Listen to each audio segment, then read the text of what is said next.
আগামীকাল থেকে মাধ্যমিক পরীক্ষা শুরু হয়ে গিয়েছে, ইতিমধ্যে শুরু হবে এবং ইতিমধ্যে সাংবাদিক সম্মেলনে পর্ষদ সভাপতি কল্যাণময় গঙ্গোপাধ্যায় 22 তারিখ অপশনাল ইলেকটিভ সাবজেক্ট এই পরীক্ষা হবে।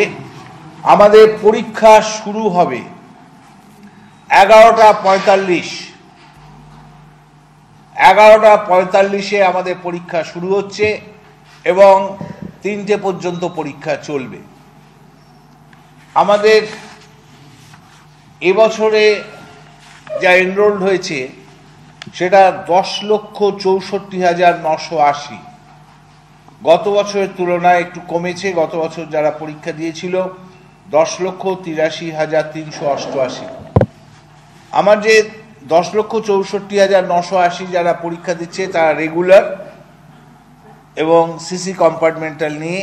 এছাড়াও আমাদের এক্সটার্নাল ক্যান্ডিডেটস আছে 919 জন, যেটা গতবারে আমাদের 823 জন ছিল, তার থেকে আমাদের এবারে বেড়েছে 919 জন আমাদের এক্সটার্নাল ক্যান্ডিডেটস পরীক্ষা দিচ্ছে। তার মানে প্রায় 10,66,000 মতো ক্যান্ডিডেট পরীক্ষা দিচ্ছে। আমাদের এবছরে হেড এক্সামিনের সংখ্যা অনেকটাই বাড়ানো হয়েছে। গত বছরে যেটা ছিল 1025 জন, এবছরে সেখানে হয়েছে 1537 জন, অর্থাৎ আমাদের হেড এক্সামিনের সংখ্যা 500-র বেশি বাড়ানো হয়েছে। এবং এক্সামিনারের সংখ্যাও একটু বেড়েছে। গত বছর ছিল 50,755 জন, আমাদের এবছরে হয়েছে 51,246 জন। আমরা যা পেপারস দিয়েছি তাতে একদম রিজিয়ন ওয়াইজ কতজন করে পরীক্ষা দিচ্ছে সেগুলো আমরা দিয়েছি। আমাদের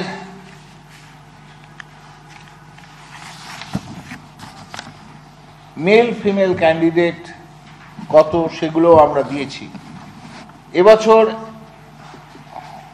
ক্যান্ডিডেট আমাদের কমেছে ঠিকই, কিন্তু উল্লেখযোগ্যভাবে ছাত্রী পরীক্ষার্থীর সংখ্যা কিন্তু ছাত্র পরীক্ষার্থীর সংখ্যার থেকে বেড়েছে। আমাদের এবছর ছাত্রী পরীক্ষার্থীর সংখ্যা 56.65% এবং ছাত্রী পরীক্ষার্থীর সংখ্যা 43,035%। ছাত্র পরীক্ষার্থীর সংখ্যা 43.35%। আমাদের 4,61,669 জন ছাত্র পরীক্ষা দিচ্ছে এবং ছাত্রী পরীক্ষা দিচ্ছে 6,03,311, অর্থাৎ 13.30% বেশি ছাত্রী পরীক্ষার্থীর সংখ্যা ছাত্র পরীক্ষার্থীর সংখ্যার থেকে। আমাদের গত বছরে ছাত্র পরীক্ষার্থীর সংখ্যা ছিল 55.97%, অর্থাৎ 56%। এবারে তার থেকে কিন্তু প্রায় 70% ছাত্রী পরীক্ষার্থীর সংখ্যা বেড়েছে। আমাদের পরীক্ষার অ্যারেঞ্জমেন্ট সমস্ত জায়গায় তৈরি আমরা পরীক্ষা নেওয়ার জন্যে, এবং আমি আশা করব এবছরেও যারা পরীক্ষা দিতে আসছেন তারা ভালোভাবে পরীক্ষা দেবেন এবং ভালোভাবে যাতে তাদের সাফল্য লাভ করতে পারেন সেই কামনা করছি। আমাদের এবছরেও আমরা যারা হসপিটালে পরীক্ষা দেবে তাদের জন্য অ্যারেঞ্জমেন্ট করা থাকবে। যদি কোথাও হসপিটালে পরীক্ষা দেওয়ার প্রয়োজন পড়ে তাহলে সেখানে পরীক্ষা হবে। আমাদের অ্যাম্বুলেন্স আছে, যারা হ্যান্ডিক্যাপড তাদের জন্য এক্সট্রা টাইমের বন্দোবস্ত আছে। যারা লিখতে পারেন না সে তাদের জন্য আমাদের রাইটারের বন্দোবস্ত আছে। আমরা সমস্ত রকমভাবে এই পরীক্ষা নেওয়ার জন্য প্রস্তুত।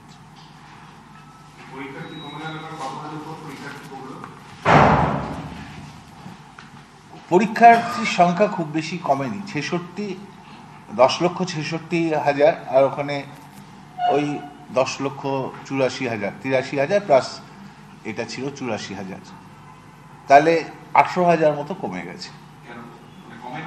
এটা কমেছে অনেকগুলো কারণ থাকতে পারে। একটা কারণ হচ্ছে যে আমাদের গত কয়েক বছরে যে পাশের হারটা বেশি এবং এর ফলে স্টুডেন্টরা পাশ করে যাচ্ছে, সেটা একটা কারণ। সেজন্যই কারণ আর একটা কারণ যেটা আমার কাছে খবর আসছে যে বার্থ রেটটাও কিন্তু কমে গেছে আমাদের। হ্যাঁ, এটা ঘটনা। এখন দেখবেন আপনারা ক্লাস 5-এ যে এনরোলমেন্ট হচ্ছে, সেই 5-এ কিন্তু এনরোলমেন্টের সংখ্যা গত বছরের তুলনায় কমে গেছে। এটা একটা কারণ। এটা আমার স্বাস্থ্য দপ্তর থেকে আমার কাছে খবর এসছে, সেইটা নেগেটিভ বার্থ রেট চলছে বেশ কয়েক বছর ধরে, প্রায় 10-15 বছর ধরে এই নেগেটিভ বার্থ রেটটা চলছে।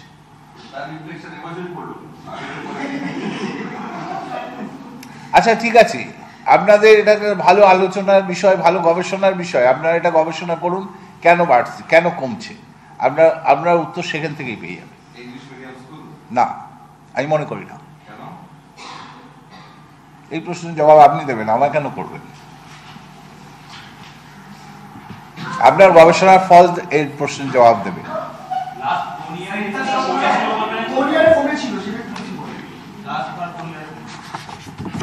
নাকি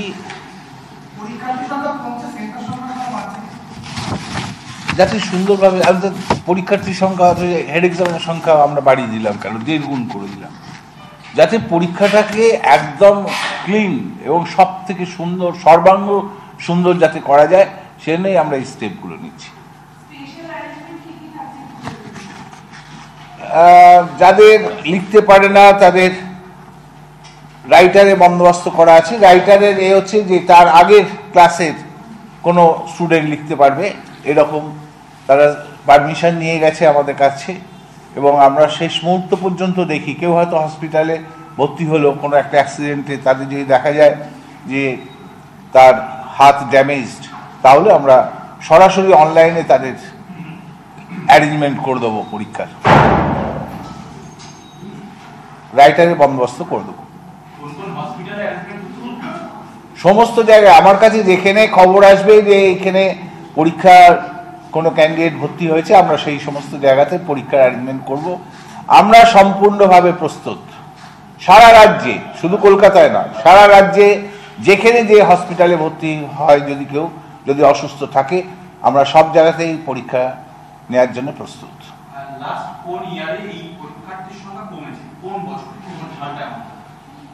এটা বলতে পারবো না এখন।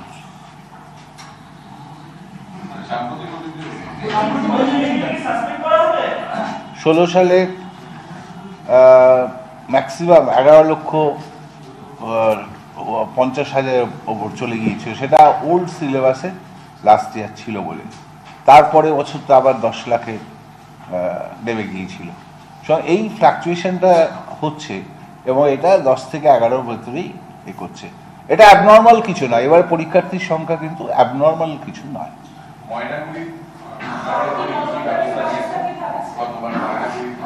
ময়নাগুড়ির ব্যাপারটা নিয়ে আমাদের এই পরীক্ষার এই মিটিংয়ে, এই প্রেসে কিছু বলার নেই। আমরা অ্যাকর্ডিংলি তার যা স্টেপ নেওয়া সেটা চলছে। কে ওখান থেকে একটা কি প্রশ্ন করলেন যেন? বাড়তি নজরদারি হচ্ছে আমাদের প্রত্যেকটা ভেন্যুতে বাই 10:30 প্রশ্নপত্র পৌঁছচ্ছে এবং সেখানে আগে থেকেই পুলিশ ডিপ্লয়েড থাকছে। এবছর কোনো রকম পরীক্ষার প্রশ্নপত্রের প্যাকেট খোলা হবে না ভেন্যুতে। যেটা হচ্ছে যে আমাদের প্রত্যেকটা যে সিল্ড প্যাকেট, সেই সিল্ড প্যাকেট হলে যাবে এবং 11:35 at 11:35 hours সেই প্যাকেটগুলো আমাদের প্রত্যেকটা ভেন্যুতে আমরা ভেন্যু ইনচার্জ একজন রেখেছি, গভর্নমেন্ট অফিসিয়ালস, এছাড়াও থাকছেন ভেন্যু সুপারভাইজার ও অ্যাডিশনাল ভেন্যু সুপারভাইজার। তারা প্রত্যেকটা ঘরে পৌঁছে দেবেন প্রশ্নপত্রের প্যাকেট, এবং নির্দিষ্ট করা আছে কোন ঘরে কতজন স্টুডেন্ট বসতে পারে সেই সব, এবং অ্যাকর্ডিংলি আমাদের প্যাকেটগুলো করা আছে সেইভাবেই।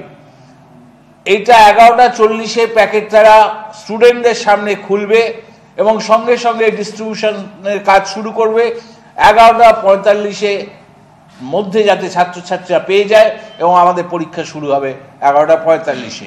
11:55 ছাত্রছাত্রীরা খাতা পাবেন, 12টা থেকে লিখতে পারবেন, এবং 3টে পর্যন্ত এই পরীক্ষা চলবে।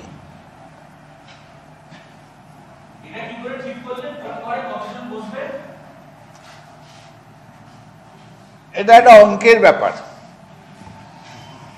অঙ্কটা যদি জানতে চান বলে দিচ্ছি। আমাদের এবছরে প্রত্যেকটা ঘরে অ্যালটমেন্ট অফ স্টুডেন্টস, ছাত্রছাত্রীর সংখ্যা 10-এর গুণিতকে থাকছে। আমাদের যে প্রশ্নপত্রের প্যাকেট হয়েছে সেই প্যাকেটে 10টা করে প্রশ্ন থাকছে। যত 10 যে ঘরে থাকবে ততগুলো প্যাকেট সেই ঘরে যাবে, এবং যেটা ভাগশেষ থাকবে সেটা লাস্ট ঘরে থাকবে। এবছর স্পেশাল ইনস্ট্রাকশন দেয়া হয়েছে আমার venue incharge, venue supervisor, additional venue সুপারভাইজারকে, ভেন্যু ইনচার্জ গভর্নমেন্ট অফিসিয়ালস, এবং ভেন্যু সুপারভাইজার যিনি সেই স্কুলের HM বা অ্যাসিস্ট্যান্ট হেডমাস্টার অথবা TIC অথবা senior most teacher of the school, এবং অ্যাডিশনাল ভেন্যু সুপারভাইজার আমরা বাইরের আরেকজন টিচারকে সেই স্কুলে রেখেছি, যেখানে তাদের ছাত্রছাত্রীরা পরীক্ষা দিচ্ছে না।